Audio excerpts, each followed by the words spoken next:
Hello everyone and welcome to Season 12, Episode 5 of I See Bad Movies. I'm one of your hosts, Dave Keane, and today I am always joined by the lady with the brains of all the sharks in the ocean.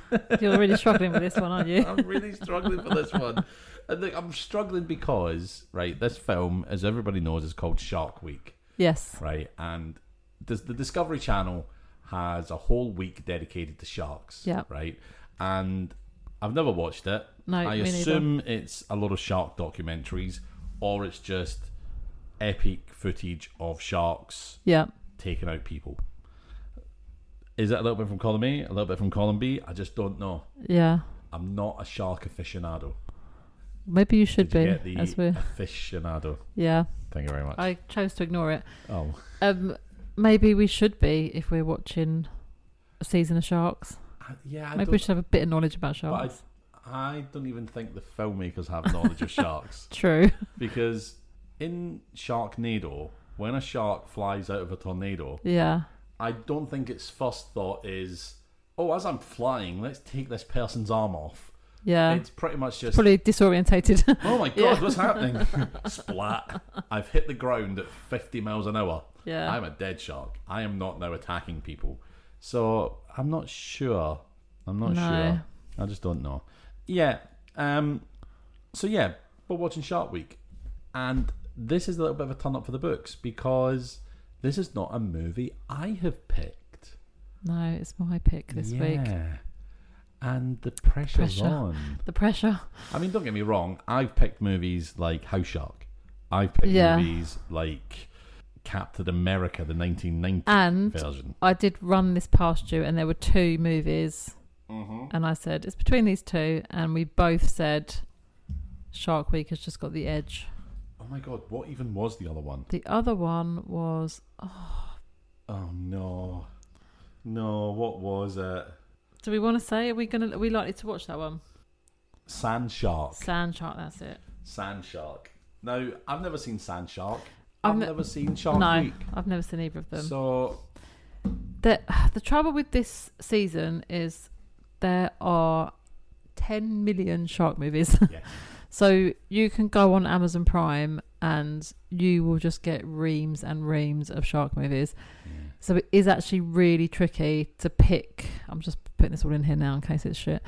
It's really, really hard to pick a good bad shark movie. Yeah. Yeah. In my defence. Because you want one that's got inventive deaths. Yes. But also... Well, this is got the problem. sharks. Yeah, this is the problem with the category of sharks, which I don't think we thought through. How inventive can you get with shark deaths? Yeah. Because it is normally a shark biting somebody. Yes. What else can Ghost you do Shark with it? did it well. Well, yeah, Ghost Shark, to be fair. Technically, did. Sharknado had some inventive Yeah, deaths. true. But yeah. Oh, and sometimes it can also be how they kill the shark, not necessarily the shark killing people. Yeah. So that can sometimes be an interesting... You know, like when we've had Snakes on a Plane and Piranha, and the way that they were killing the murderous animal was quite entertaining. So it wasn't necessarily the predator deaths, it was it's how they get rid of... And let's face it, if this is a bad shark movie, well, there's plenty more fish in the sea. Are you ashamed of yourself for that one? Never. I love You'll never learn. being silly, and I'll always be silly. Anyway, do you want to have a little bit of the synopsis of this film? Right, so after the untimely death of I don't even check to see if you said yes to that. I'm still trying to get over the joke. Oh, okay. It was officially the worst joke you've ever made. Oh, well done. I've finally... Touché. One of us. After the untimely death of his son, the affluent sadist Tiburon abducts 8 seemingly unrelated perfect strangers, intent on feeding them to his favourite pet sharks. Tiburon has devised a series of devilishly cruel and increasingly challenging tests for his prisoners to endure, knowing that there's no escape from his secluded island compound. Each assault wave involves more voracious shark species than the previous, until the final confrontation with the ultimate beast of the ocean. But human life is very cheap on Tiburon's Island. Who shall live and who shall die in the bloody Shark Week? Ooh. Yeah. So, I'm not going to lie, from that really does give me it does give me vibes of Agatha Christie's And Then There Were None. Yeah. And Saw. Yeah, Saw definitely, because he kidnaps the people to play a game with them, doesn't he? And challenges for them to endure. And Then There Were None, they were invited to the island and they all went. And they were all terrible people. Yeah. Who kind of deserved their fates. Or the killer deemed that they hadn't been punished enough. Yeah. So, yeah, it could be interesting. It could be a right little thriller. Shall we see if we are looking at the good or the bad of this film? Yes. All right, let me toss the coin. What do you reckon? Good. Oh, I'm afraid we're looking at the bad. Bad. Okay. Okay, so shall we go watch this film, Emma? Let's do it. All right, let's do it.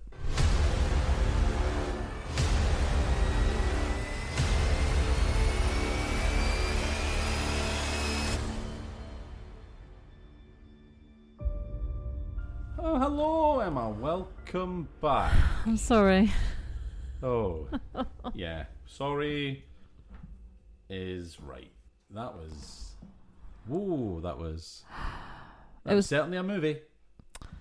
It was bad, not good, bad, wasn't it? Yeah. Although, having said that, I have got quite a lot of good notes. Same. I've got some good notes. Because it was like... There were bits in it that were what we're looking for in a bad movie. There were also lots of disappointing bits with things like the deaths and things like that, which we'll obviously talk about. Yes. I mean, special effects. Oh, yeah. Were up there, weren't they? Yeah. They're some of the worst we've seen. We mentioned that there was something in the trailer that made us want to see this film. Yes. Would you like to tell us what it was already? Yeah, so we do love... I think since Birdemic, sort of clip art-esque explosions, fire, any sort of special effects that looks like it could have just been done in PowerPoint. There's a scene on the beach, isn't there, where they're just running away from all these explosions, but the explosions really are... it is like a PowerPoint presentation. It's like... Yeah. I mean, it's so bad. It is bad. We've really enjoyed finding these kinds of explosions ever since Birdemic. Yeah. When the birds decided that they could start dive bombing and blowing up, just out of the blue, when they'd been thrown up acid before that, hadn't they, and stuff like that. Yeah. It was weird how they changed tactics on how to kill people. It was. And sometimes they would just circle someone's head, and you're like, why are you circling those people's heads? And other people, you're just going straight in for the kill. It just... There's no consistency in these movies, is there? I know there is none. All right, let's go through what actually happened in this film. Yeah, and then we'll get into all our bad bits because, I've got a few bad notes. I've actually got a few new categories in both bad and good in this one. So it'll be interesting to see. It'll be interesting to see. So the movie starts out and there's a guy who's chained up outside a pool or a shark tank. It's like a pool turned into a shark tank. Yeah. Pool come shark tank. That's what we've got. And basically, I think this really establishes that Tiburon, our main antagonist, is 1, drug dealing, and 2, likes to kill people that he doesn't like with sharks. Because this guy, after a little back and forth, gets thrown in the water and then gets ripped apart by a shark. And there you go. That's him dead. Mm-hmm. We then cut to a montage. I think the guy says in that bit... when he dies, not very manly. And I'm like, you've kidnapped a guy and fed into the sharks, and then you're having a little dig at him. You're not very manly. Like, what?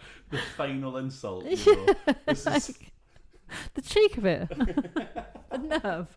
The absolute nerve. Oh yeah, I hadn't even considered that line. Oh my god. Sorry. Anyway. Not very manly. We then get a I nearly said montage. We get a montage Yes. Yay! But, this montage. This is a montage of 8 individuals being kidnapped by the worst goons in the world. You want to talk about the montage, I am don't you? absolutely going to touch on this montage in a lot of detail, I think. Yeah. But it's I mean, it's a thing that happens. Yeah. You know. Once all these people are kidnapped, we then cut back to the same shark tank / pool, and all these people are having their hoods taken off, and Tiburon, our antagonist, basically says, "Hey, I've kidnapped you, and it's game time. So welcome along, everyone." Yeah. You know, it's almost like a little game show. You said that like it's a party. Like, Yeah, should we all play a game? Hey, everybody! I don't think they want to be there playing this game. No, they don't want to be there. There's a line that someone says that I'll talk about, which is like, "Are you for real?" Yeah. One of the captives says something. I won't spoil it yet because we'll talk about it with a bad line. It's just like, what world must she live in to say this? Yeah. It was so strange. And he basically says, "Look, you play this game, or I'll kill you. Yeah. And if you survive the game, you'll go free." Yeah. And the game is, over the next 7 days, they're going to have several challenges that are going to involve different shark after different shark. Yep. And they just basically have to survive it. Yeah. On an island. Just stay inland. Do you know? Yeah. Don't go in the water is what I would do. This is how I survive the sharks. Anyway, we'll see how he gets them to the sharks as well as we go through the film. The first task is get yourselves out of this predicament. And everybody gets pushed into the water. Yeah. And they have to find from these little baby sharks that they throw in. Don't do it. Don't do it. Out. Pups. Call them pups. Baby shark, do do do do do do. I can't help it. It's just an earworm, an octworm. You know. I don't know. I think it's octworm. I don't know. That song should be banned. It should be. It's awful. It just gets in your head like a parasite and it just worms its way around. But I will call them pups. They called them pups in the film, but in my head it was do do do do do. Anyway, there's all these little pups in the water of sharks, and they are nibbling at people as they are trying to find this little shark that's got a key on it, so they could get out of the escape hatch. How did he get the key on the shark? With a big long stick with a hook on it. Because how is he going near the sharks to get keys on them and stuff? That's if a they're really going good to point. nip you, then That's they're really baby good point. sharks, but still. I mean, he might have had a get net. a nasty bite from a baby shark.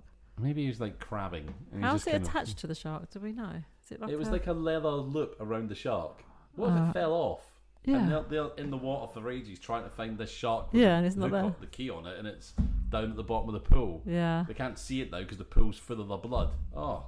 Nightmare. They really have nightmare. Absolute bloody nightmare. That's a bad day, that they is. really haven't thought this through, have they? What a silly game. You wouldn't see this on Noel's house party, would you? It'd be a gunge tank. Would be a shark tank. Oh, dear. So they do eventually find the key and they get out through an escape hatch, and that's them fully now on the island. They have escaped the first task. Everyone survived. Oh, apart from one guy. No, one guy did die, didn't he? One guy was like, at the very beginning, and they have he has a board and it like puts a skull. Sorry. Oh, I need to talk about this. Was that one of your props? This is absolutely just the strangest. It's actually in the good though. Oh, okay. Believe it or not, it's in the good because I love this. Oh, okay. But yes, one of the guys very early on is like, I'm not doing this.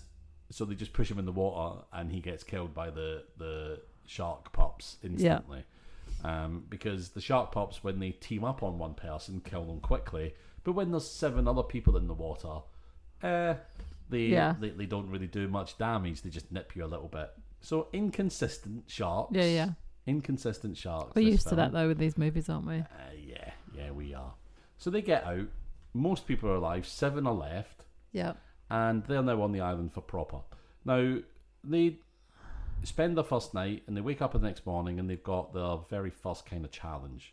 There's a little bit of them meeting each other and talking to each other, but we don't get a real introduction of the people here. No, this is what we get every time.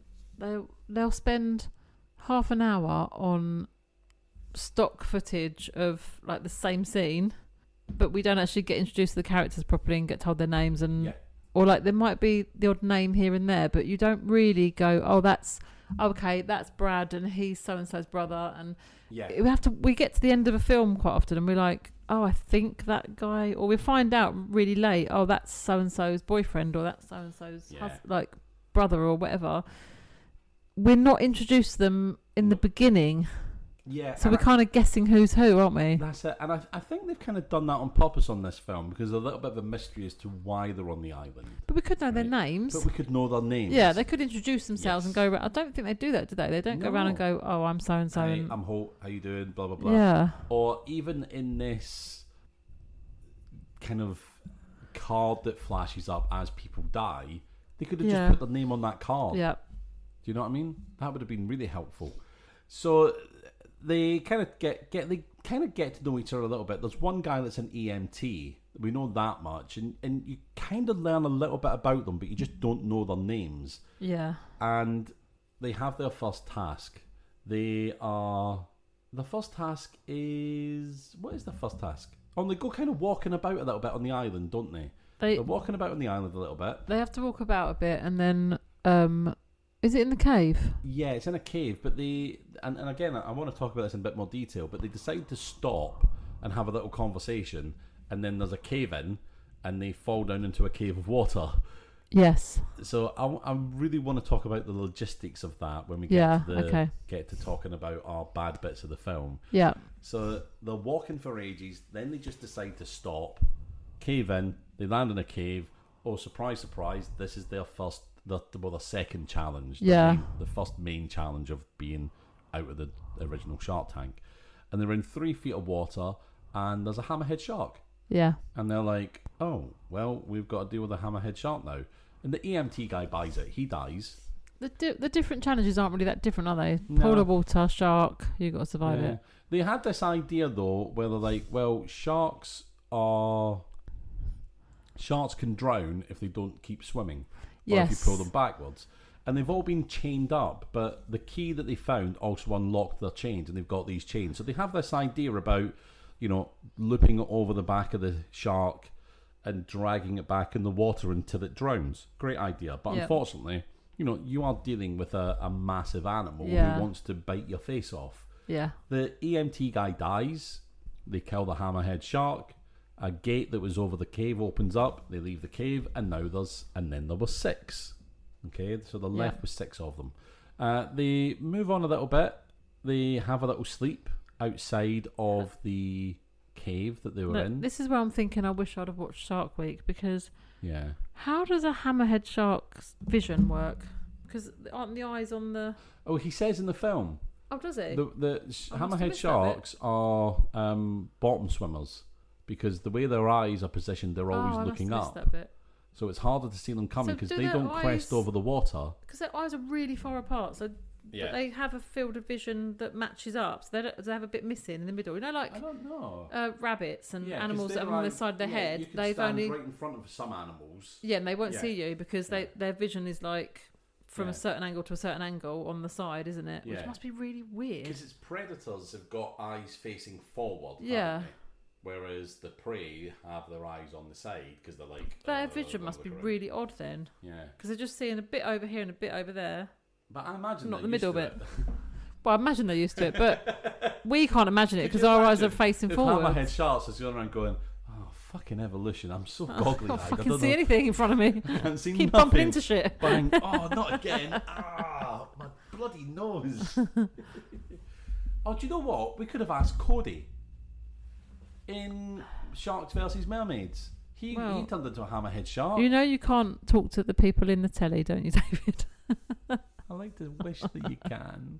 I like to dream. Don't take my dreams from me. All right, anyway, let's move on from that.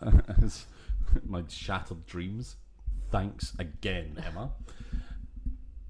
Oh. Sorry, I just looked it up. Again, I think this is AI, so it might not be that accurate. Pinch of salt. So they have an almost 360 panoramic view of their surroundings, allowing them to see above and below simultaneously.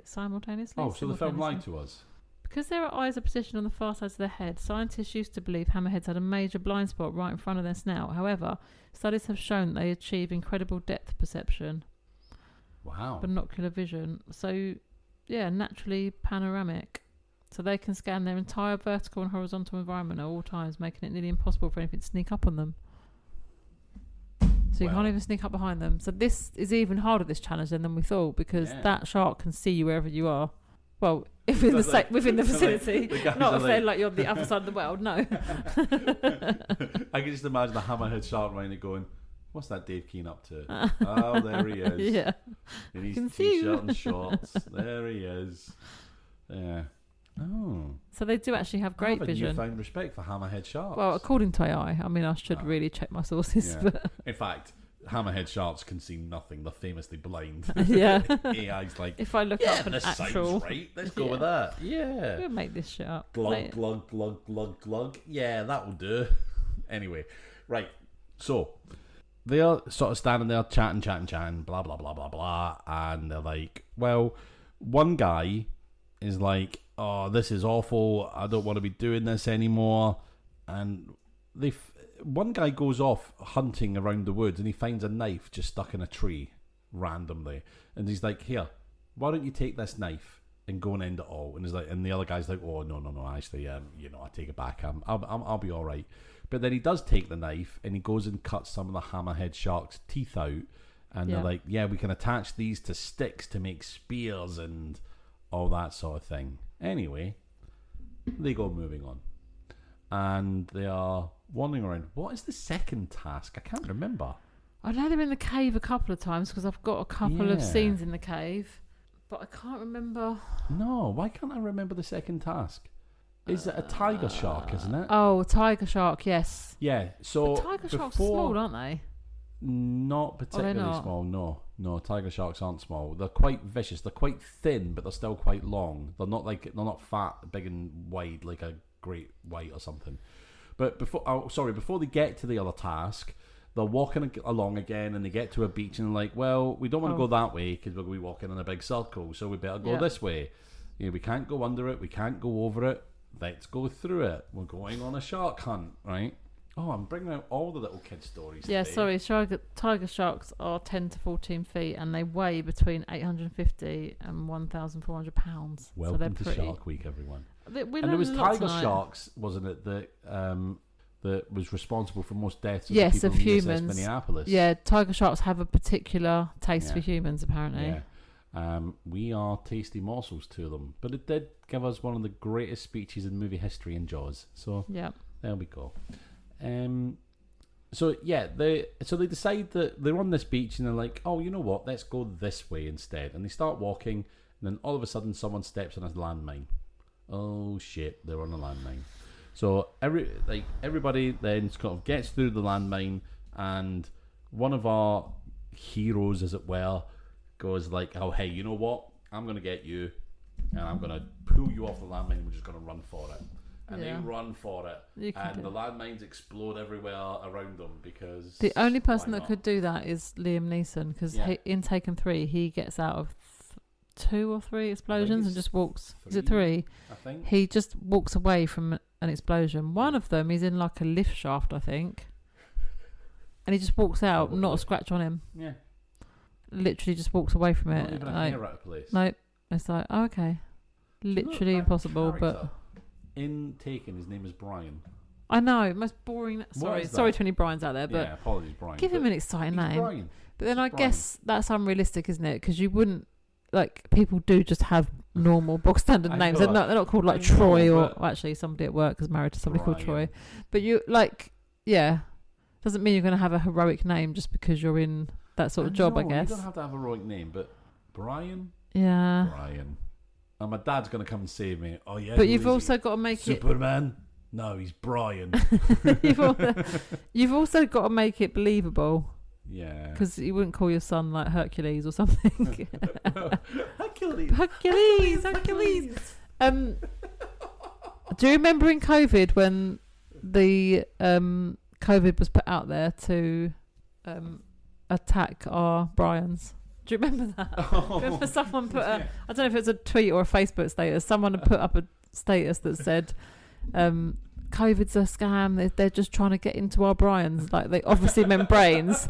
But I remember reposting it and going, phew, thank God I'm not called Brian. It was so funny. They were so serious. You know, when someone's like really irate about something and they're really like trying to make a point. Oh. And you're like, but you've put Brian instead of... Oh, and then someone I know on Facebook, because I'd reposted it and said, phew, thank God I'm not called Brian. They were like, oh no, my dad's called Brian, like panicky. A guy I used to go to school with, right, and I was quite friendly with him. He wasn't like in my friend group, but I got on with him, right? Oh my God.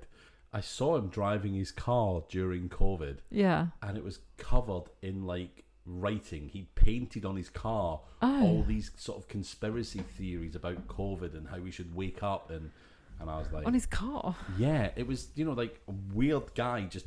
People really had a hard time in COVID, didn't they? They really had a hard time. Yeah. It was covered in it. It was just... Wow. And I was like, oh, I fucking knew that guy. Oh my God. But how would he... Was it like spray paint or... Yeah, spray paint or literally just painted. On his... Like, I mean... Imagine taking that for like the MOT or the service. Yeah. Rolling into the garage with it. Or going to meet your new girlfriend's parents. Like, really, this guy? Yeah. Yeah. Oh. Or going to get your COVID jab. Yeah, you got to come and meet my parents. Well, it's just my dad now. Unfortunately, my mum died of COVID. Well, let me tell you about COVID. Certificate of vaccination ID number 19. Why do you ever pick me up for dates? Oh, my car's in the garage. Getting a new paint job. Yeah. Oh, Jesus. Oh, some people really had a hard time, didn't they? They did, didn't they? Bless them. Yeah, bless them. Bless the little cotton socks. So, one landmine doesn't blow up, and one of our characters, his name is Cal. I find this out later in the film. He grabs one of the landmines and runs off with it. He's like, oh, I'm keeping this back. Because that's how landmines work. You can just pick them up. Yeah. Because this is going to come in handy against the shark. Of course it is. Yeah. Right? Of course it But if you could just pick landmines up and run away with them, they wouldn't really be a threat, would they? Because people would just go, oh, I'll just pick them up out of the ground and take them with me. This'll do. It wouldn't be dangerous then, would it? It wouldn't be like, oh shit, there's loads of landmines. You'd be like, oh, just pick them up. We'll take them with us. No problem. Oh, I think I'm missing a challenge. Am I missing a challenge? I don't know. Yeah, I think I am. I think I've missed a challenge. Because doesn't the blonde lady die? Yeah, they're sort of getting picked off one by one, aren't they? They do, don't they? I can't remember the challenge order and the order that people die. This is how little you know the people in this film. I mean, like, it's not that long ago since I watched the film, but I can't even remember who dies when. I know so little about the people in the film because it doesn't matter. Yeah, it's one of those ones where we don't really care about the characters again, and they're all going to die. So, pretty much. So it's like, we should really care about these people. Yeah. You should give us enough. We say this every time. Oh, do you know what? It's the bull shark. There's a bull shark, and I've got a list here. One. I've got a list. Oh, you listed them. Okay. So the first death is the guy who just gets pushed in the pool. Right. The group falls into shallow waters and containment zones to face different, increasingly dangerous species of shark each day, such as hammerheads. Oh, the gauntlet. The victims must navigate physical obstacles and traps like explosions set across the island to earn necessary supplies. Oh, it doesn't actually tell you a list of the different... No, it doesn't tell you the list. Sorry, I thought I had a list of the actual... Oh, well, that's it. I'm getting ones. Some new help. What's going on here? No, I think I do remember. The second challenge is a bull shark in water. It's just a massive shark. And this is where they decide, this is where they've got a knife and some stabbing things to kill, right? And that's when Cal decides to jump in the water and stab it and kill it. But then the blonde lady she decides to jump in and help him. Yeah. And then there's a load of splashing and splashing and shark attack and splashing and shark attack and splashing. Yeah. And then Cal comes up from the water, the shark's dead, and they're like, where's blonde lady? And he's like, she didn't make it. And then they go, oh, okay, that's that challenge done, and they move on. Then we get the landmines. Mm-hmm. They collect the landmine, and that's when the next challenge is there's another cave, and they're in this cave, and it's a tiger shark. And then they decide that, they're going to use the landmine, but they can't get quite close enough to the water to try and get the landmine and the tiger shark, so they form a human chain. And you would think, why not entice the shark over and then form the human chain?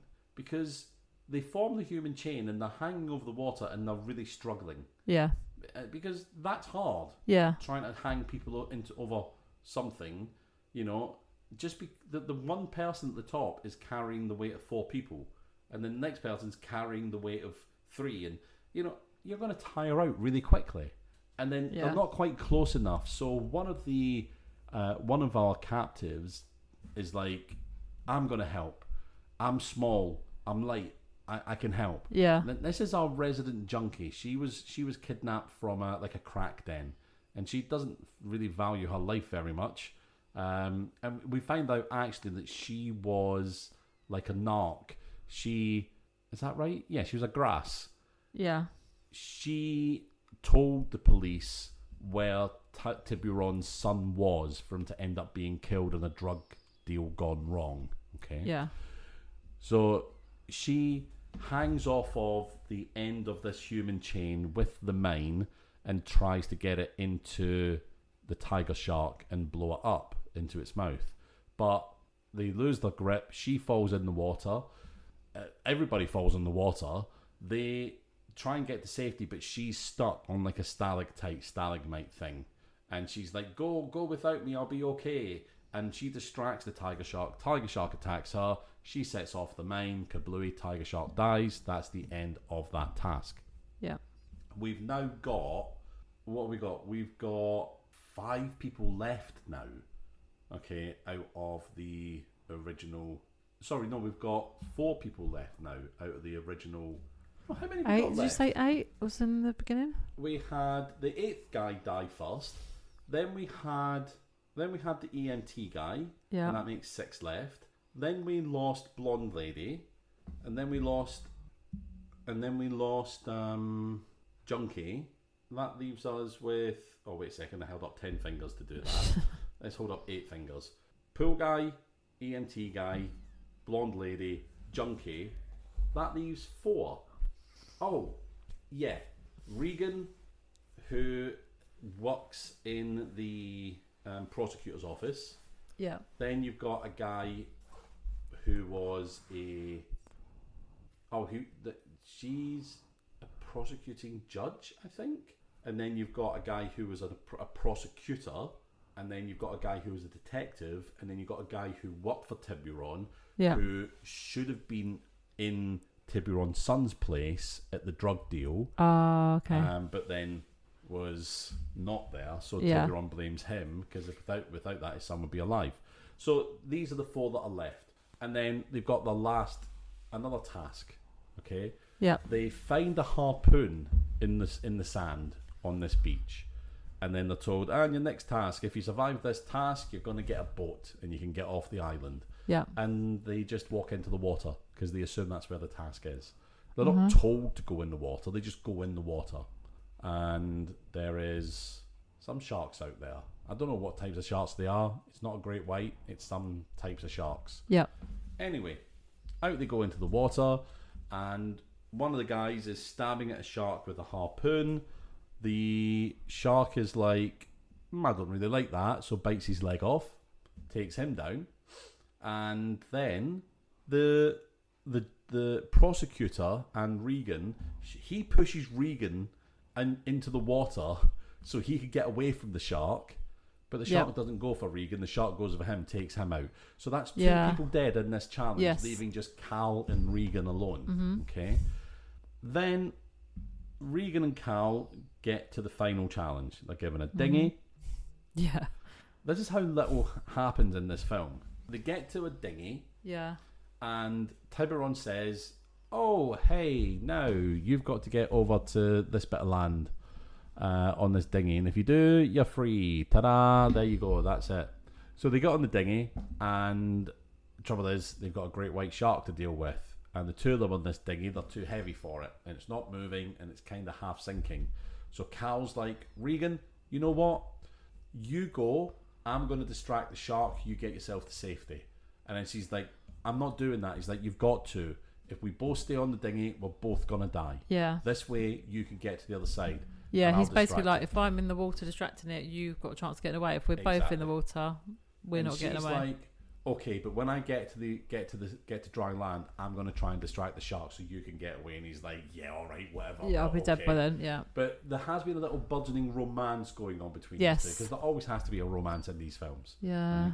So she doesn't want it to go, because it's like, she doesn't say this, but it's almost like, I've only just found you. Kind of moment, isn't it? Yeah. So he's in the water, and he's like, okay, he's trying to punch a great white shark. He's trying to punch it. He's swimming up to him. He's punching.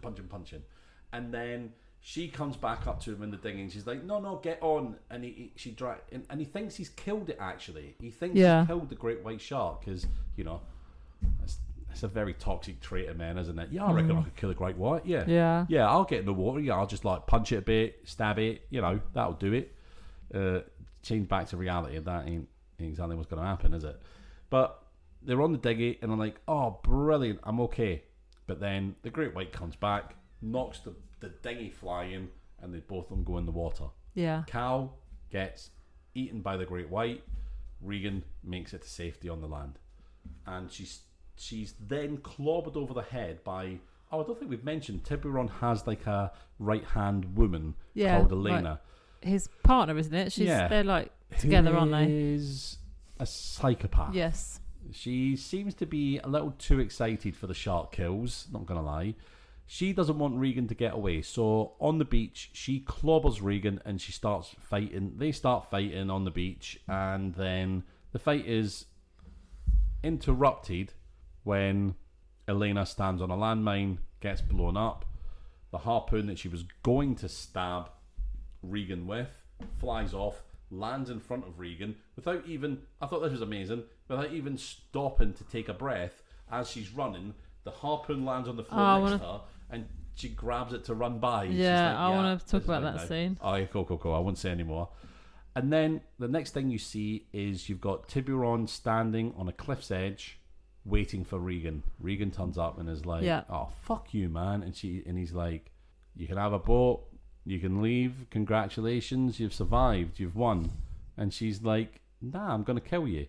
And he's like, look, we're 100 miles south of... And she's like, where are we? And he's like, we're 100 miles south of Key West. Oh, yeah, and then he talks about his yacht and stuff, doesn't he? Idiot. Like, yeah, I've got all these yachts. There's a yacht in so-and-so, I can't remember where it says it is, in some sort of warehouse or something, isn't it? Yeah. There's a yacht in some sort of boathouse.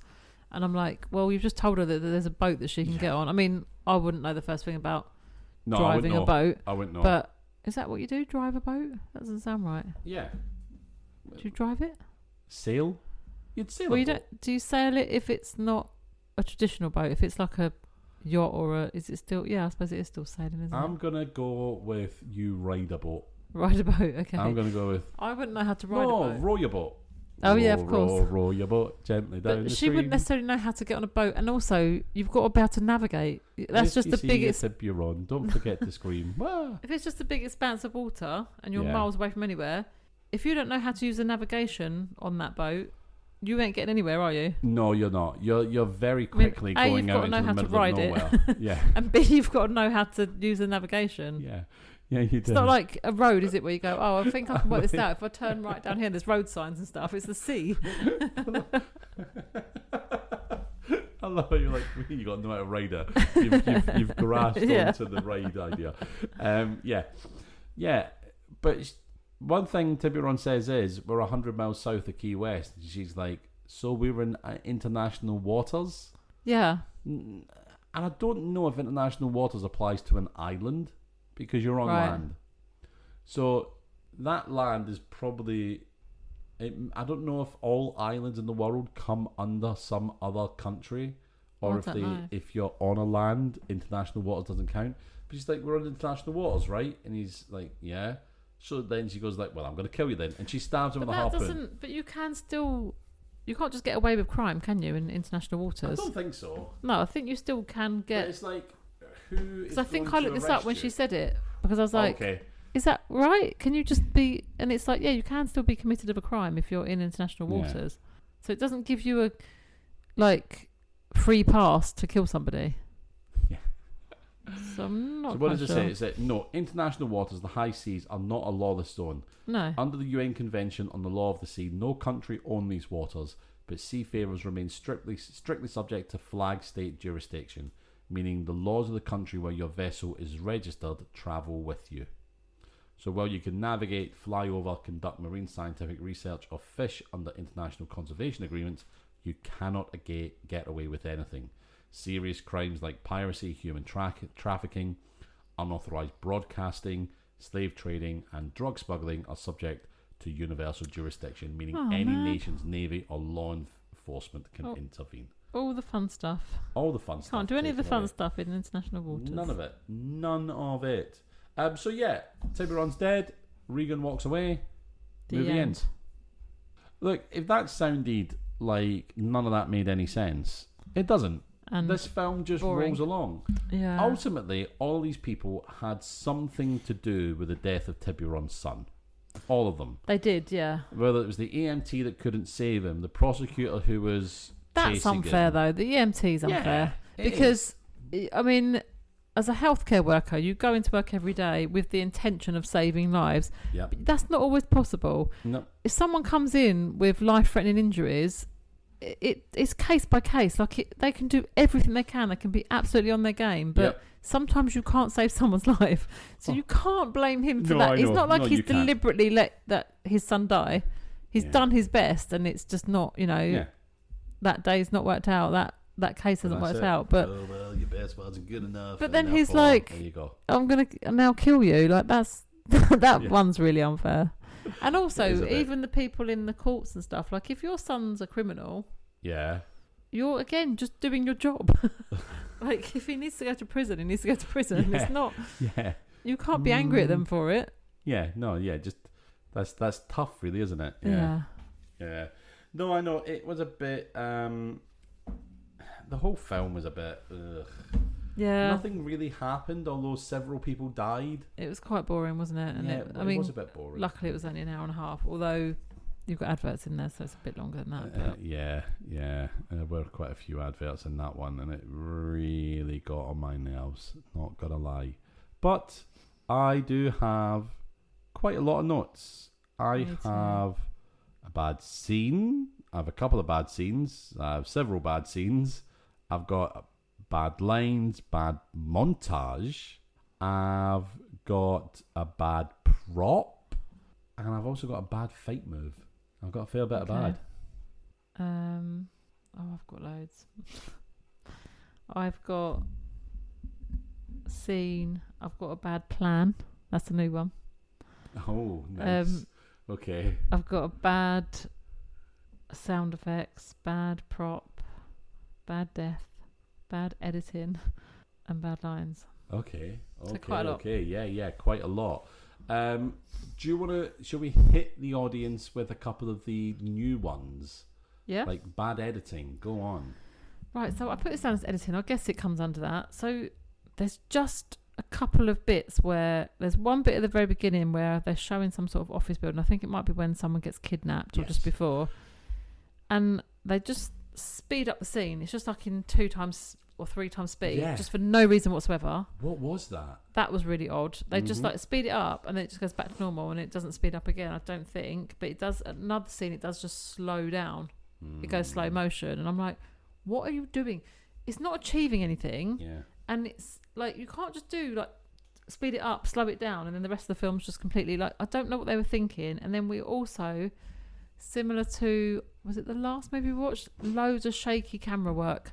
Oh so God, when there's like a death scene or a shark is around, it's just like they're shaking the camera. It's like, actually spend some money on special effects. You can't just shake the camera in some water. Like it's not that so yeah, I thought that comes under editing, I guess, doesn't it? Talking about editing, you're absolutely right. It was just shockingly bad. Yeah. Some strange decisions. There was one scene where there was like a really blood effect they put on the people moving around. Yeah. And then, you know that first bit where they're walking around the island? Yeah. There was a really strange edit where we could see on the screen a really long path through some vegetation. Yeah. And they're walking along it, and then there's a cut, and they're right up towards the camera, and then there's another cut, and they're right far back again, and then there's another cut, and they're right up at the camera, and then they continue walking. Yeah. It was so odd. It was like, are you finding moments to add just to build up the runtime? Like, I don't. Yeah. It was so strange. Yeah, I mean, I feel like there is a trick to, you know, have, you know, you see people in the distance walking along a path, and then you maybe have like the scene them further along fade in, and then further along fade in, so you're not watching them all the way along. Yeah. But have the scene just cut into them being forward, right front, and then back again, and then back. Yeah, that's front odd. Again. Yeah. Very weird. Yeah. The editing was so strange. Yeah. All over the place. Yeah, because really what was that? I mean, if you're going for a particular style of movie, you might do some weird camera things. Mm-hmm. But this was like literally one shot of like it being sped up really quickly. Yeah. And then another shot was like slowed right down. It wasn't consistent. Like it was like, well, why have you just done that one little shot like that? But the rest of it's just normal speed. Like it didn't make any sense. No, it doesn't. And yeah, like you say, it was just all over the place. So yeah, I thought that was really bad, and it's off-putting as well. Yeah. I think we've watched other movies where the camera's moving all around, and it just made me feel I can't remember which movie it was, but it made me feel seasick because the camera was just almost like the room was swaying. But I can't remember which movie it was. The room. No.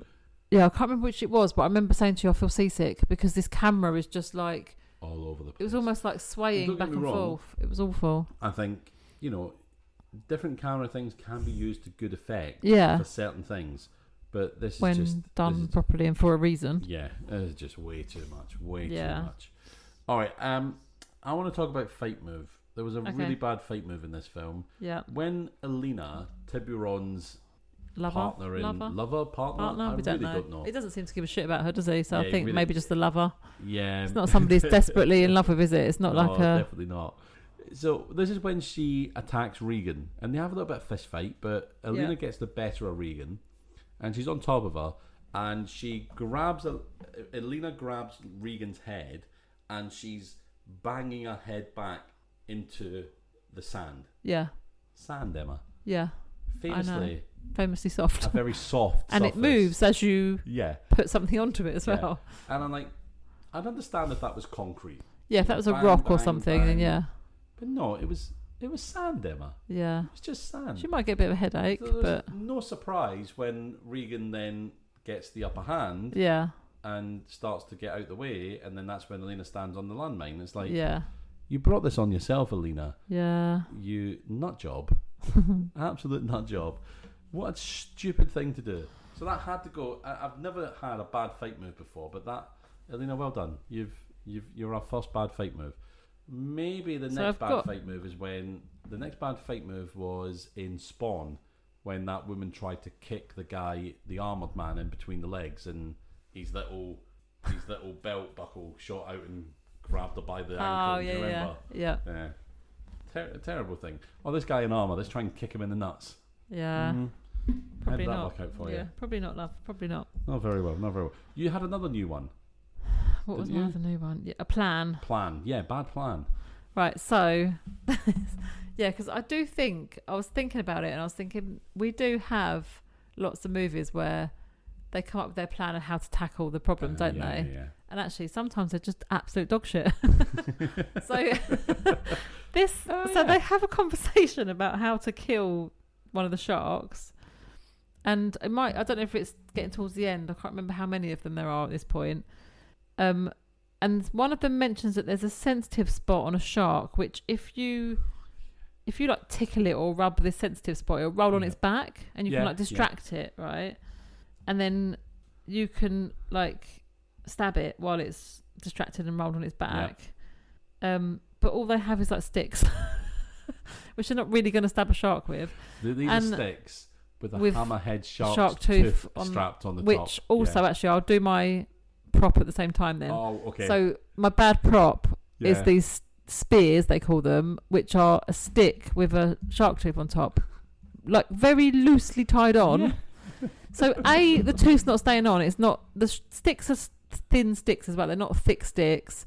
The shark tooth is not very well tied on, and they think they're going to stab a shark with it. Do you know how thick the skin of a shark would be? You're not getting through that. Yeah, no, with that. No, like with that. You're not getting through it with one shark tooth. Oh, but come on now, it's a on a hammerhead stick. shark's tooth. They bite hard. But I did like the fact that it was on a stick because we had that in. Yes, yeah, we had. Was it Snakes on a Plane that had everything on a stick? A bottle on a stick, didn't we? We had a few things on a stick. We had about 2 or 3 things on a stick, didn't we? Yeah. Yeah. So I did enjoy that, but I just thought this is the worst weapon. I say that with quotes that you could have. But anyway, so yeah, their discussion about how they're going to tackle it just was absolutely wild. Yeah. So they're going to rub it or tickle it and make it roll over. Then they're going to stab it with this shit spear they've got, which is not going to even pierce the skin. And then they talk about distracting it with a heartbeat and some blood. I don't know what that conversation was about. Sharks can hear your heartbeat, apparently. And someone offers to be fed to the shark. Yeah, the junkie lady. And then it's just stupid idea after stupid idea in this conversation. And then I've put down here about then later in the cave scene, they talk about tying a shark tooth to a stick to make a spear, which is the terrible prop. Yeah. But it's just like, I'll tell you what it reminded me of. If you've ever watched The Apprentice, the amount of conversations they have on there where you're like, you're meant to be intelligent business people. What on earth are you talking about? I've been in a lot of business meetings, Emma. Yeah. And they're not too dissimilar to the Apprentice, because it's like managers want these like buzzwordy kind of conversations. They want these. They want it, and it's all like self-fulfilling prophecy, you know. Yeah. It's all nonsense.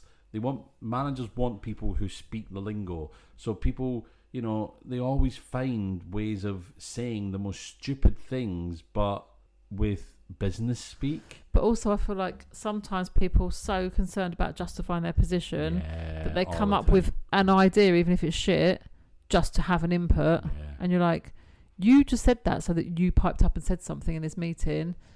It's not a good idea. It's definitely not something we should do. But it's almost like you're justifying your job. Like, I'm here because I've got this idea. And it's like, yeah, but that idea's shit and we're not going to do that.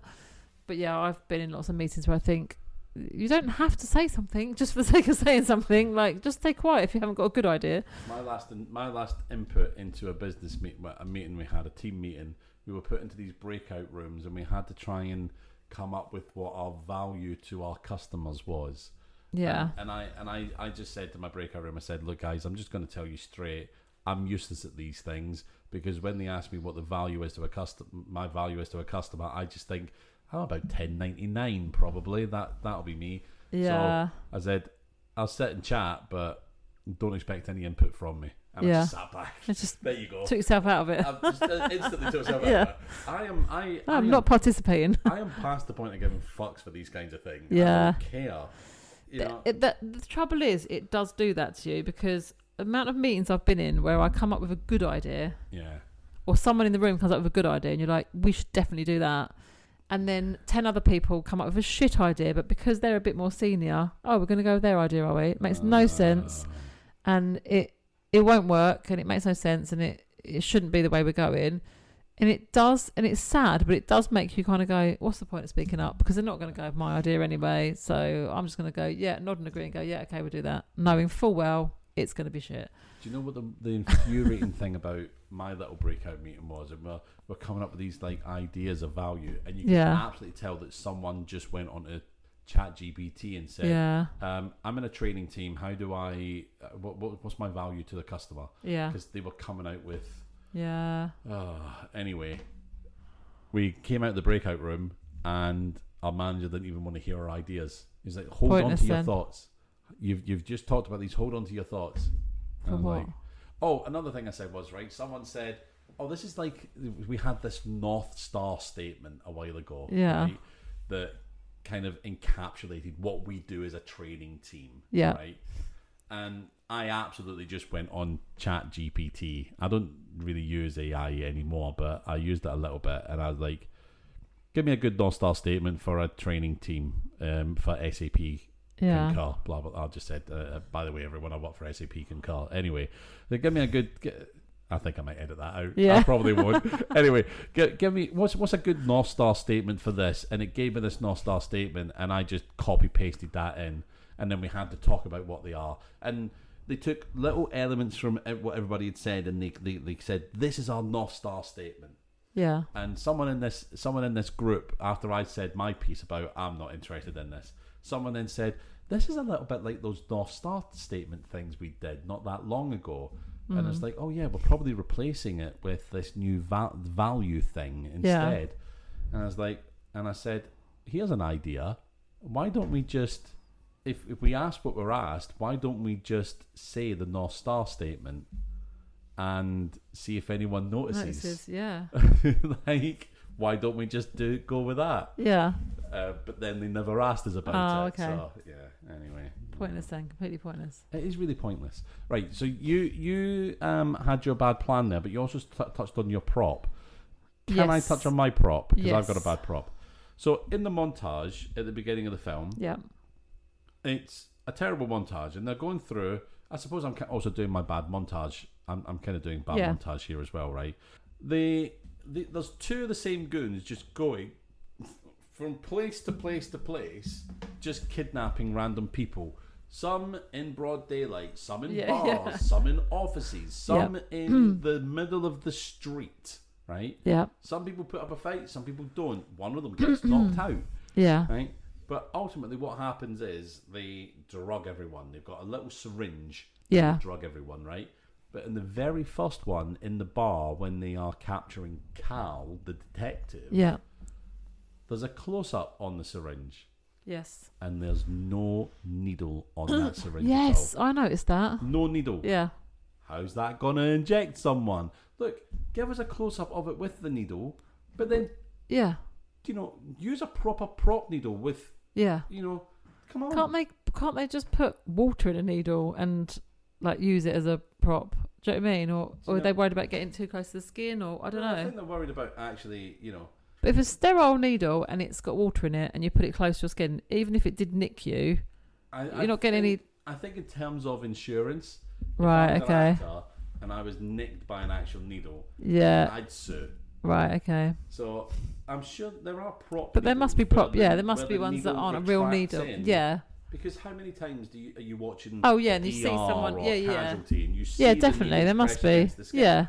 Absolutely, these are. I was just about to say like those knives you had as a kid, but that sounded really bad. But you know the joke knives where the blade goes in, the plastic on the spring. Yeah.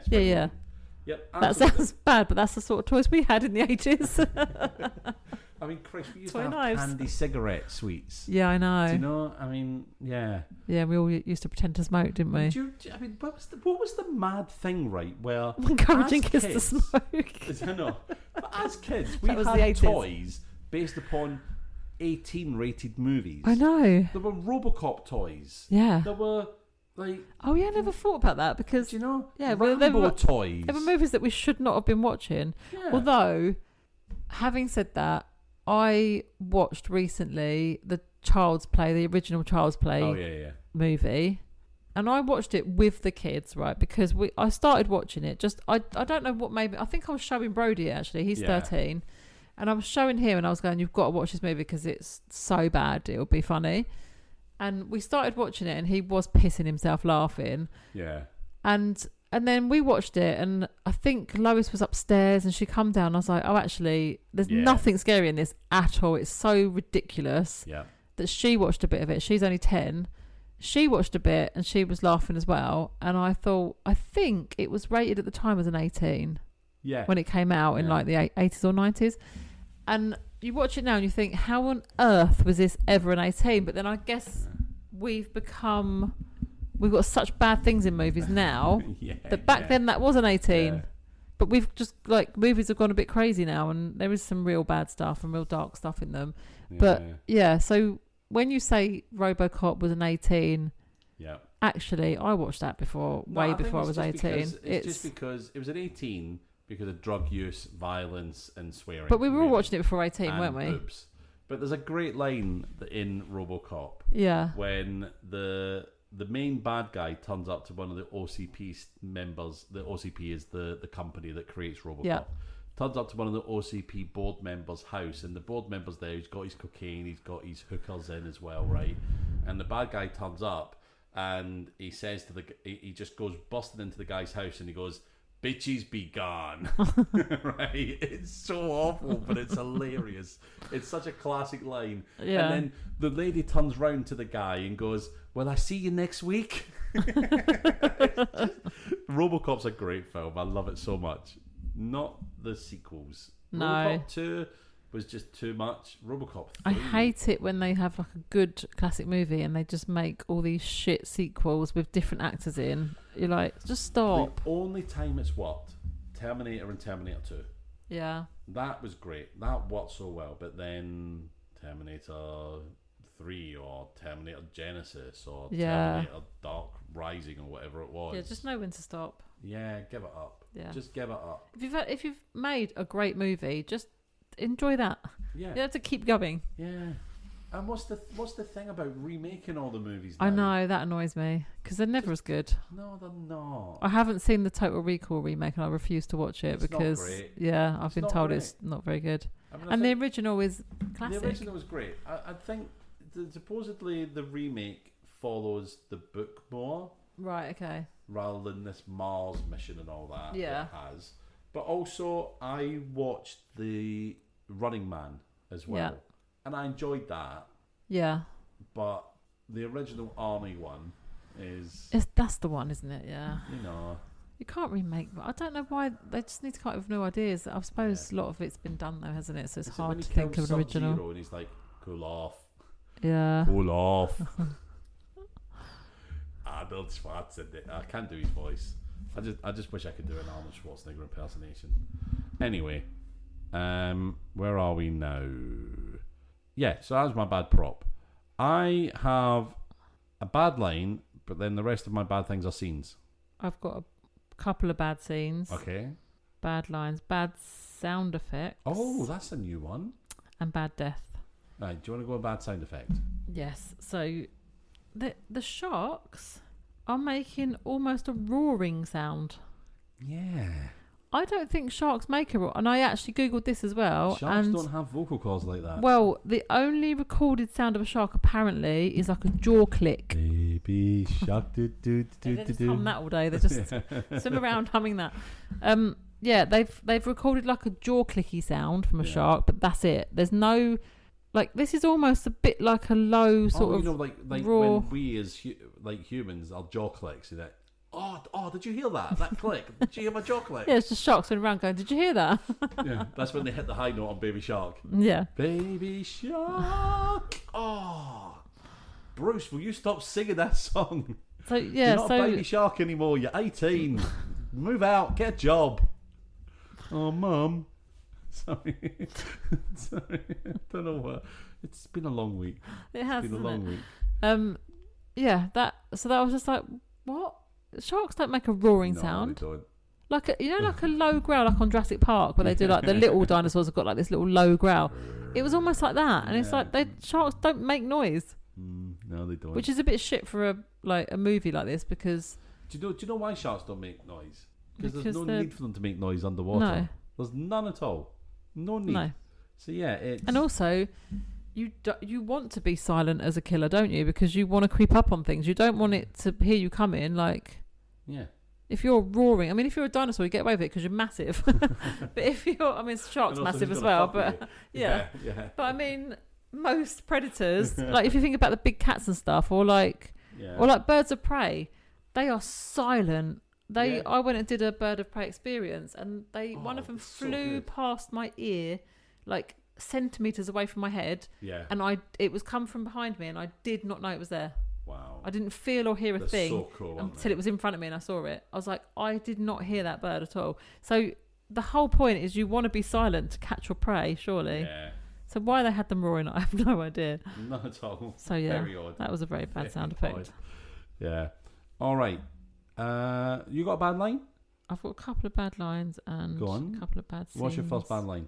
So my bad lines are so one of the girls, and I don't know which one it is, says quite near the end. Yeah. Says, "Oh, is it worth even trying anymore?" And I'm like, well, yeah, because you've survived this far. Like, why would you give up towards the end? Like, you've survived several challenges. Yeah. You're still alive. Yeah, carry on. What's your option? Just die. Like, it just seemed like a really weird time to say it. I'm just gonna lie here. I think she was just tired and emotional. You know, what's that sound on TikTok that goes around?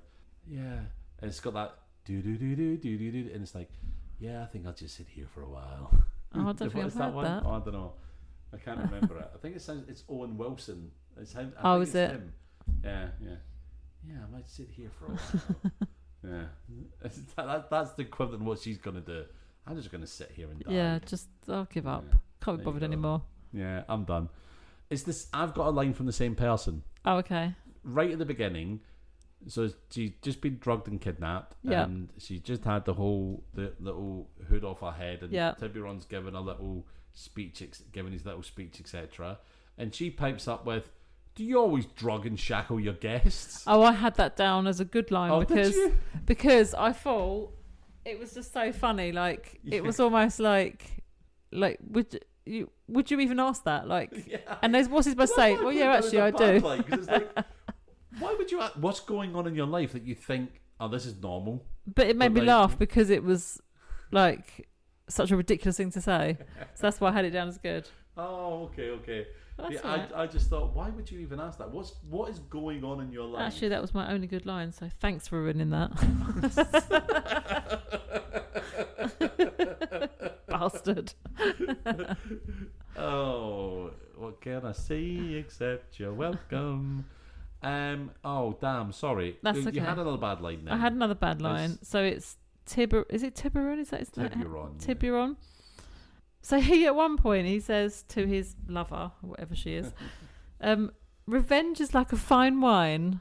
And then he carries on and is like, if you have it, why not linger over it? But I was like, that's not a saying. Revenge is like a fine wine. No. You age like a fine wine. Revenge isn't like a fine wine. I was like, what are you talking about? If you have it, you may as well linger on it. Yeah. What? But it doesn't make any sense. I was like, that's not a saying. Revenge is not like a fine wine. You say to somebody, you age like a fine wine. No. I was just like, you're just making up sayings at this point. Revenge is a dish best served cold. Yes, that's the saying, isn't it? Fine wine. No, I was like, you've mixed up two sayings there. Yeah. Oh, that's it. I'm out. I'm done with this stupid fucking film. Getting sayings wrong. How dare they? Sharp facts are out the window. Alright. Shall we talk about the bad scenes now? Yes. I have 1, 2, 3, 4 bad scenes. Oh, okay. Out of a plethora of many. And some of these might, I don't know, maybe they might, what's the word I'm looking for? They might match. We might have the same bad scene here. I don't know. How many have you got? Well, I've got 2, but it's the same thing, really. They're both in the cave. All right. And it's basically my issue is that it's kind of seen, but it's also kind of, I guess it's kind of the deaths as well. Okay. But so there's lots of just like shaky shots of water, and then it sort of shoots back to the people standing in the water, and then there might be some like blood in the water. Yeah. And then you might see a quick glimpse of a shark swimming by, and it's all like really choppy, and you don't actually see the deaths. It's just like, let's shake the camera around in the water, then let's have a couple of shots like quickly to the people and then back, and then there's a quick shot of a shark, and then so it's just really frustrating because it's kind of thrashing around and lots of water and lots of like blood in the water, but you don't actually see anything. You don't see the shark attack the humans. You just see shark, human, shark, water. Like, it was just really frustrating. So yeah, both the scenes in the cave were like that, and I just thought, if you're going to have a shark movie, we need to see some deaths. You do. I'm sorry, but yeah, this movie went way down in my estimation on the first death. And I thought, this is what it's going to be like all the time, isn't it? I've got the first death down. I've got 2 deaths down. But the first guy that gets pushed into the pool, we just see the water swirling around, blood, lots of little baby sharks swimming around. And we don't really see the death. But we do get shark vision, I think, don't we? At one point. Do we? I think there's a bit where it's all very quick. Yeah. So you see like the people, the water, blah, blah. But there is a couple of shots where you're under the water and you can see their legs, and I think that must be the shark vision. Yeah. So but it's very quick. You blink and you miss it. It's kind of like a couple of shots of it where you're like, you must have blinked at that point. So yeah, that was a little. I mean, I know we're talking about the bad, but we do like to get the animal vision if there's an animal. So yeah, I had that down as a bad death, and I also thought Tiburon's death. Tiburon? What am I saying that right? Tiburon. His death was very disappointing because it was really quick. They were just chatting. The next thing you know, she stabs him with the harpoon. Yeah. You don't even see again. The shot is from like chest up, and she stabs him somewhere in the body, but you don't see where. I'm hoping the balls. And then he just like. But then would you die from that? Just pierce one of your balls. I think it was more the fall into the shark infested and then waters. And then he falls off. They're on like rocks, aren't they? And he falls off the rocks into the water. But again, I put his death down as a good death. Oh, did you? Thanks for ruining that. That was my only good death. That's called karma. What goes around comes back around. That's the thing. What goes around is like a fine wine. Everything's going to be like a fine. This podcast is like a fine wine. When you've got it, you want to linger with it. Oh God! Right. Yeah. So what? But you had lots of bad scenes. I did have lots of bad scenes. Was that all of yours? That I just literally the two cave ones. But I mean, I'm sure I could. I've probably got some scenes down as good that you've got as bad because they made me laugh. Oh, okay. So all like the landmines one is in my good. Okay. Because that made me laugh. That's not. Is that in your bad, or is it not in mine? No. Oh, okay. No. So buckle up, everyone, as I take over yet again and talk about what's it. No. So the first one I have is Holt. His name is. He works for the prosecutor's office, right? Yeah. And he's like, listen, I don't know why everyone's worried because I've paid for kidnap insurance, right? Oh yes. Is that a thing? Apparently. I don't know. Right? I mean, he's American. We don't know. And ultimately, he said, "I have an RFID chip in my shoulder." Okay. So as we're talking, we've probably got security services knocking on Tiburon's door right now. They'll come and get me. Yeah. We'll be okay. But the guy that's the EMT goes, you got a little blood on your shoulder there. Yeah, I know. He goes over, pulls his top over. He literally glances at it. And then he says, I can't see anything in there. Yeah, and I thought, you've literally pulled his t-shirt back and glanced at it for 5 seconds. You're not going to see the chip in his shoulder from looking at the top of his shoulder. But yeah, it is like obvious what he's done because it's all cut and bloody. And I just thought, oh, come on. As soon as he said that he had a chip in his body, I thought, oh, he's taken that out. He's already got it out. But how did he know? Because plot. He's the all-seeing, all-knowing. Yeah, plot. Oh, that's another thing about this film. Tiburon was sitting watching everything on these monitors. Yes. And at one point I was like, why aren't the group turning round to the obvious camera crew following them and going, how come you guys survived that challenge? You were filming us. There's all these cameras everywhere that's watching them. But they're not noticing any cameras. And all these cameras are I think they do mention I think they do mention cameras at one point. I'm sure there was a point where I thought, oh, they are aware that they're on camera then.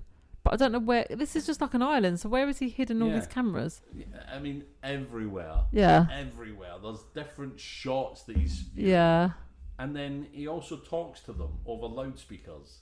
Yeah, he does, and they're on, like, deserted island. Yeah. I don't know. I don't get it. Anyway. So, my next scene is, after a while, they've been walking around inland, right? And they've been walking for ages and ages, and then they just stop randomly. They just stop in a group in a random pathway, right? Yeah. And one of them says, if we just stay out of the water, we'll be fine, won't we? And then the blonde lady, I still don't know her name, says, if he wants us in the water, we're going to end up in the water. Yeah. All right? And then cue an earthquake that opens up the ground underneath them. Yeah. How do you schedule an earthquake? And then that dumps them all into an underwater cave. Yeah. You're absolutely right. That's what I've put down. I literally, in my notes, I put, hang on, did they just so happen to stop in the exact spot they needed to be in to land in the cave for today's shark challenge? Or has Tiburon, got the whole island rigged up to open up at any point to drop them in a random cave filled with water? And if so, how many caves does he have under this island just in case they stop in that random spot? Yeah. So how does that make sense? It doesn't. It doesn't make sense. Except for we need them to get to a challenge. Yeah. How do we get them? Apart from it's movie land and anything can happen. We'll just stop them randomly to start talking and ta-da, earthquake opens up. There you go. Oh, now you're in your challenge. Come on. Yeah. And it's a bit convenient, isn't it? They slide so far down into this cave that the amount of earth would probably have smothered the shark anyway. Yeah. So I just don't know. I just don't know. It was just, what the fuck? Well, if you've got, you know, a cave is like a fine wine. Now, the next scene I've got, this is the challenge where they find a harpoon.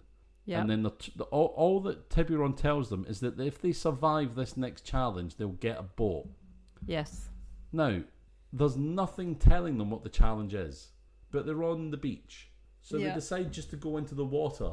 They just said stay out of the water, haven't they? Yeah, they should stay out of the water. But now they're volunteering to go in. This is the point I'm making. Yeah. Like, he says, your next challenge, and then if you survive this, he doesn't say what the challenge is. Yeah. I'm assuming they just think, well, I guess we might as well just go into the ocean. So they independently of any challenge that's told to them, decide just to enter the ocean. So one, right, how could Tiburon know the shark in the water if this is the challenge hasn't just buggered off? Because it's the open fucking ocean. Yeah. Right, pardon my French, everyone. And two, imagine if, right, they'd entered into the water, right? Yeah. This is the point where two of them die. Yep. Okay? And the survivors step out the water and Tiburon then goes, well, okay, that was entertaining, but the challenge is actually a cave behind you. Thanks for that extra entertainment. Yeah, thanks for that, but actually... Whoops. Why would they volunteer to get in the water knowing they're shark-infested waters? That's it. It's like... You know, I mean, yeah, okay, fine. If that was the challenge, go in the water, kill a shark, get a boat. That's an incentive. Yeah.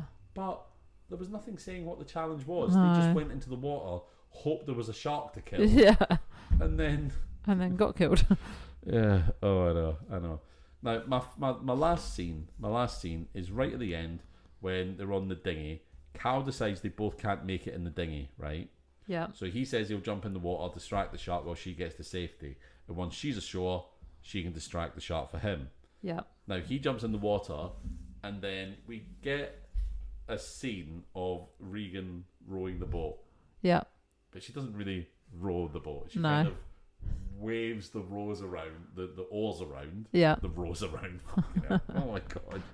She waves the oars around a little bit, and she stops, and she's looking around in the water. And I'm like, for God's sakes, like, get to safety and then do what you said, distract the shark. This guy's fighting off a great white shark. Yeah. Expecting any moment her to distract the shark away from him. And she's like, oh, actually, I think I'll just stop and have a little look at what's going on. What a cow. Yeah. What an absolute cow. That was my bad scenes. Emma, have you got anything else to talk about? No, but I am going to ask you how you would improve this movie. I was just about to ask you the same thing. I think if I was to improve the film, I would do that one scene where they come out the water and Tiburon's like, that wasn't the challenge. There's a cave behind you. Yeah. Just, you need to go in there. That's the only thing I'd do. I'd forgo making the deaths better. Oh, really? I would just literally change that one thing. Yeah. About that, just for a laugh. Because I don't think there's anything redeeming this film. No, so I just want to have fun with it. I would like to see the deaths. Yeah. That would be one big improvement they could make. And just, I feel like, the storylines, I mean, when was this movie made? Is this 2012, I think. When did Saw come out? Oh, that's a good question. So Shark Week was... I feel like Saw was a lot older. Yes, Shark Week was 2012 and Saw was 2004, the original. Right, so it's a good concept. It's been done before, like that idea of we kidnap people. I mean, in Saw, they are... obviously, this is really personal because this is about his son. But in Saw, they're all what he deems as either bad people, like committed a crime, or it's something like they smoke, or it's like a character flaw, isn't it? It's something. It can be something that little, or it can be that they're a criminal and they've done bad. Mm-hmm. So he picks his victims based on lifestyle or criminal acts. Yes. So there are similarities, and it's a good concept for a movie. They just could have done so much more with it, because it was just a case of each challenge is just get away from a shark. Yeah. It could have been a bit more inventive with the challenges, I feel like. You could have done so much more with it. Yes. And yeah, we should have seen the deaths. But so, what are you rating it?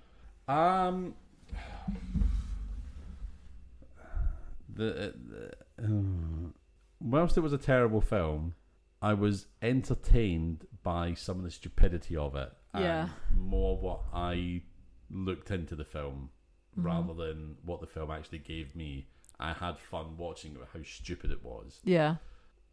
But it wasn't enough to make it a good film, good bad film. Yeah. You know, I think I'm going to give it 2.5. Oh, really? That's generous.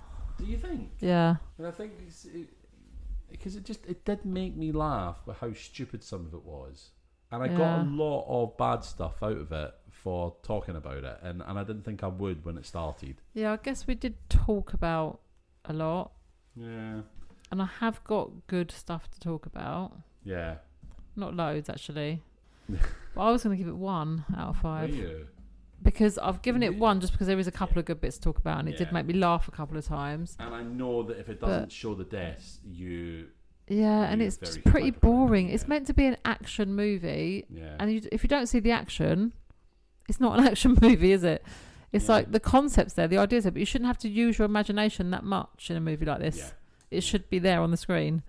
You know, if I've got to think, I'll just have to imagine that death, that's not as good as actually seeing it. And also, we want to see the deaths in bad movies because sometimes the special effects and props are so shockingly bad that it's so funny. So we need to see it. You can't just allude to it and be like, water, shark, people. You put the rest, you do the maths. It's like, I don't want to do the maths. I want you to show me what happens. So yeah. Ooh, imagine blood. I'm going to give it a 1 out of 5. Yeah? Yeah. Fair enough. Because when I look at my notes, I haven't got an awful lot to talk about on the flip side. So. Oh, there's one thing I missed. Oh, okay. You know the landmines? Yes. Right? When we have the landmine scene and they nearly step on the landmines first of all, and they notice the landmines. Okay? Yeah. And then Cal is like, follow me, step on the exact same place that I step, and I'll get you through the minefield. Right? We then have multiple sort of cuts of looking at their faces as they pace themselves through this minefield very carefully. And then we see their feet. And we saw the same shot 5 times, I think. I forgot to count. Did we? But it was the same shot of them walking past the exact same mine several times. Oh, okay. And it's like, if you've only got one mine prop, just move it. And then let's see someone else walking past that next one. Yeah. Just move it. It's not hard. I think it's called common sense. Yeah, it is common sense, isn't it? But they just showed us the same one multiple times. Very, very odd. Anyway, that was it. That was it for me. All right. Well, what we're going to do now is we're going to go and record the flip side. Flip side, yep. Where we're going to talk about the good bits of Shark Week. There are some good bits, absolutely. If you want to join us, if you haven't already joined us over on the Patreon, come to www.patreon.com/ICBadMovies, where for $3 a week you get access to all of our back catalogue of the flip side. And you also get the main episode a whole day early, you lucky bunch. But yeah, it's I'm always terrible at goodbyes. I don't like saying goodbye, but it's goodbye from me. It's goodbye from me.